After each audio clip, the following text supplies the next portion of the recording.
আমি একটা জিনিস নিয়ে আলোচনা করবো, আমি জানি না কতটুকু এটা প্রযোজ্য হবে তাও জানি না, কিন্তু আমার মনের ভিতরে এসছে তাই জন্য করছি। কালকে আমি রাত্রেবেলা 10টা সাড়ে 10 একটা ওয়াজ শুনতেছিলাম, একটা বাচ্চা ছেলে। সে বলছে যে তুমি যদি কারোর কাছে পাওনা রেখে যাও তাহলে সেটা কোনো দিনই আল্লাহ মাফ করবে না। হাসরের দিনে উঠায় তোমাকে বলবে তুমি কিন্তু অমুকের টাকা না দিয়ে এসছো, যাও তুমি তার টাকার ঋণ পরিশোধ করে আসো। আমি খুব মনোযোগী শুনছিলাম। তখন ওই লোক বলবে, হে আল্লাহ, এখানে তো কোনো ব্যাংক নাই, কোনো কিছু আমি টাকা দেবো কোত্থেকে? তখন আল্লাহ পাক নাকি বলবে, আমি ওয়াজের থেকে কোট করছি, যে তখন বলবে তাহলে তোমার যত নেক আছে আমি তাকে দিয়ে দিচ্ছি, আর তার যত গুনাহ আছে আমি তোমার মধ্যে দিয়ে দিলাম, কারণ তুমি তার টাকা শোধ করনি। আমি আবার আমার ওয়াইফ দুজনই শুনছিলাম। পৃথিবীতে যাবার আগে আপনি সবার শোধ করে যাবেন। এখন আমি আসি, আমরা যারা কর্মজীবী বা কর্মজীবনে এসেছি, আমরা কি কারোর কাছে কি ঋণী হয়ে আছি?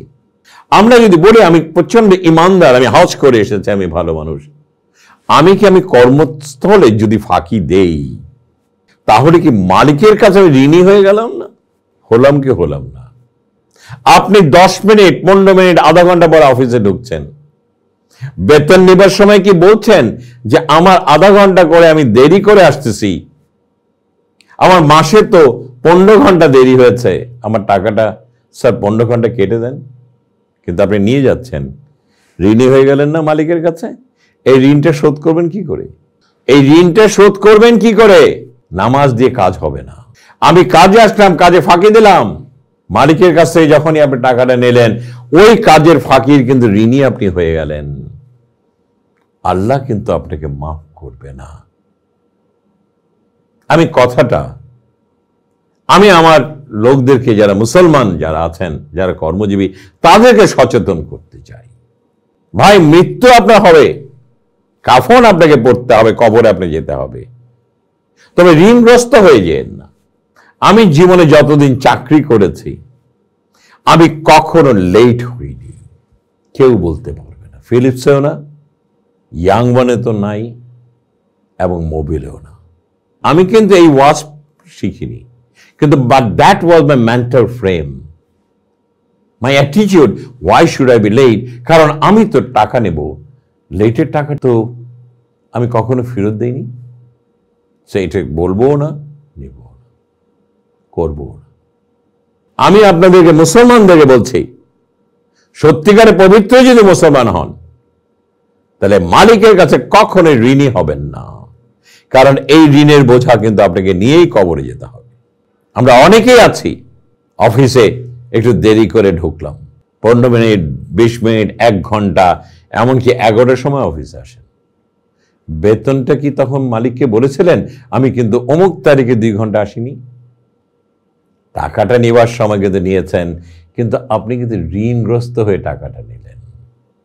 শোধ করবেন কোত্থেকে? এটা আপনার সঙ্গে যাবে। সো whenever, বিকজ আমরা যে চাকরি করি এটা কিন্তু আমাদের একটা রিজিকের উৎস। এই যে আমি অফিসে আছি, এটা আমার রিজিকের উৎস, এটাকে আমাকে অত্যন্ত পবিত্রতার সহিত আমাকে পালন করতে হবে। আমি যে পবিত্রতার সহিত পালন করতে না পারি, আমার কাছে কালকে এই ওয়াজটা শোনার পর আমার মনে হলো আমি কেন আমার মুসলমানদেরকে আরেকটু সজাগ করে দেই না, যে আল্লাহ কিন্তু বলবে তুমি তার কাছে ঋণীগ্রস্ত, কারণ তুমি তার অফিসে ফাঁকি দিয়ে টাকা এনেছো, কাজ করনি, টাকা এনেছো। আমাদেরকে সব ক্ষেত্রেই কিন্তু আল্লাহর পথটাকে মানতে হবে, এবং সেই মোতাবেক যদি আমরা চলতে পারি তাহলে ইনশাআল্লাহ আমাদের উন্নতি হবে, আল্লাহর রহমত নাজিল হবে, এবং নিশ্চয়ই আমরা হাসর ময়দানে শুনতে হবে না আল্লাহ বলবে তুমি তোমার ওই মালিকের কাছে ঋণী, তুমি ফাঁকি দিয়ে টাকা এনেছো। আমি জানি না কথাটা কিভাবে বলেছি, কিন্তু আমি এইটাই বোঝাতে চেয়েছি, সততার ঊর্ধ্বে থাকতে হবে সবাইকে, সব প্রান্তে। আল্লাহ হাফেজ।